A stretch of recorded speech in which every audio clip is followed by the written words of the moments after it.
Në anën tjetër, neve si Kosovë vazhdimisht ankohemi që po na ikin mjekët, në anën tjetër, si duket nuk janë kushtet dhe sistemi i duhur për t'i mbajt ata këtu. Pra janë dy opinionet të ndryshme që disa që thonë nuk ka si mjek tonë, pra ndaj edhe Evropa po i pranon, pra shtetet e tjera, dhe disa të tjerë që thonë sistemi ynë lë për të dëshiruar. Qa është realiteti? Politikat shëndetësore në Kosovë nuk janë të mirë filta për me nalë trunin. Sepse gjenerata e re do të nalët i mundësohet me njerë specializimi të dërgohen për specializim në vendet e ndryshme ku ne kemi mungese jo të japim çdo vit mjete për shërim jashtë vendit.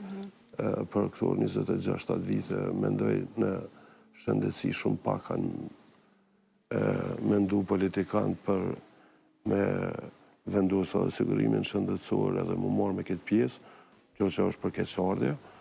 E thatë edhe me herët se mjekët e ri në Evropë po kurrin sukses, sepse qoftë në Gjermani, qoftë në vendet tjera, ata po i morin të gatshëm, po i jepet mundësia me njerë, e ju sikur këtu deri vonë kur njerëzit kanë prit 2-3 vite për me marrë një specializim edhe ti sikur zhgënjehesh pak, dëshpërohesh.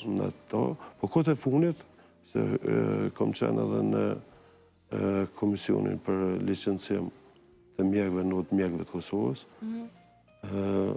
ka ra këtë trend, ndoshta ka qenë fakturë edhe ona ekonomike, pagat e vogla, kanë fillu, pagat jenë përmirësu, kushtet e punës tash do të aty edhe sigurimet. Sigurimet shëndetësore besoj që përfundojnë shumë shpejt, se nuk ka arsye me vazhdu tuti pa sigurim shëndetësor, po flasim sigurimin shtetëror, sepse ata njerë që i kanë mundësi të onë materiali po bojnë sigurime private, që i shohim në spital kur vinë. Besoj që rëndësi po mendoj, është ka ratë trendi i ikjes edhe të vazhdojmë t'i mojmë të. Me që e keni edhe djalin vetë duke studiu për mjekësi, po edhe kur flasim për brezat e rinë që ndoshta janë në studime ose mendojnë t'i futen mjekësis, cile kish me qenë këshilla juaj për ta? Me gjithë këto pikpytjet që munden me i pas të mundësive për të ardhmen, të vendet e punës që mund t'i ofroj shteti ose jo, trajtimi në shoqëri e të ndryshmet që janë të ngritura si shqetësime. Unë e thash edhe më herët, kur i kum bo presion djalit e kum pa aty, do më thonë, do t'jesh i vendosën edhe me dasht profesionin. Edhe gjithmonë ki me konë shërbim tjetrit. I gatshëm çdo kohë. Po se desh e vetë është? Po se desh të profesionin ma mirë, mos e në dorëzohë, thëj sësh për mua edhe leje e merë dikush e donë. Kur e donë profesionin edhe angazhosh edhe jenë shërbim të tjerve, besoj që ki me arritë sukses. Doktor, kur mjeku ka nevoj për mjek?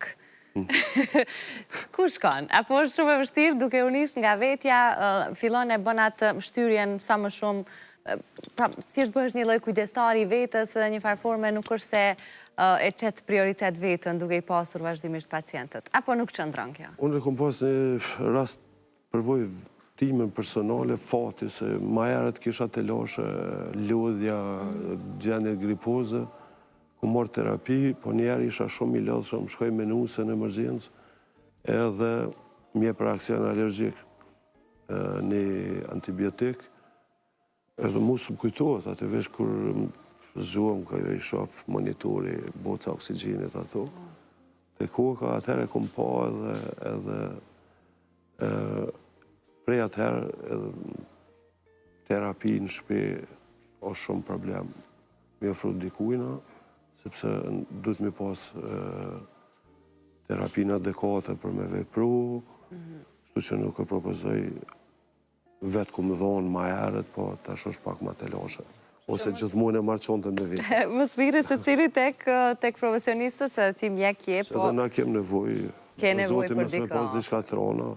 Po në kom qenë në shërbim, i ka nështë 14 vite, isha në klinë, në punë në spital Amerikan, edhe filloj një dhimbje barko, ecës, kur gjë heqes, edhe thiri kirurgun, dikun ka 10 darkës, thash, hajde se ke pacient, thash, bëne gati, thash, une jam, edhe appendix, jam hinë salë me uniform, e kom kry intervenimin, nusës vërni kanë të regu, ka ardhë, e kom kry intervenimin të nesërmen, kom shku në shpe, kom qenë mirë, kom vazhdu punën mas 3-4 dite me njerë, po.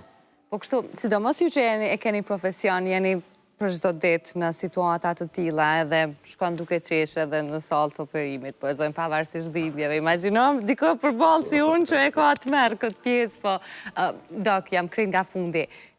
Me gjithë këto vite përvoj pune, a ke qenë ndonjëherë në prag të atij vendimit, përpos asaj që e përmende më herët të shkuarjes në Suedi, me e lanë si profesion, të është mërzit, ose thjesht nga këto arsye që përmende, mungesa në familje dhe kalimet e mdha të viteve?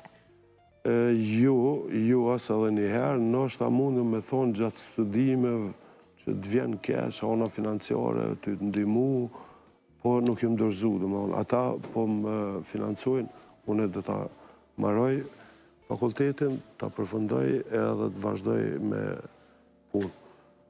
Besoj që me punë njëri i arrin të gjitha. Lumnej që ju kemi. Faleminderit shumë që erdhe, ishte shumë kënaqësi me e nisi javën bashkë me ju në këtë bashkëbisedim, si thash të gjerët gjatë, pak për personalin e pak për profesionin kaq fisnike të shenjtë që po e them prapë që ju kemi. Kënaqësi. Ishim me doktorin Hans Berisha, po shkputemi pak për marketing. Kuptoj tani që është edhe koha e iftarit, agjerim pranuar të gjithë juve. Kthehemi në pjesën e dytë pas pak.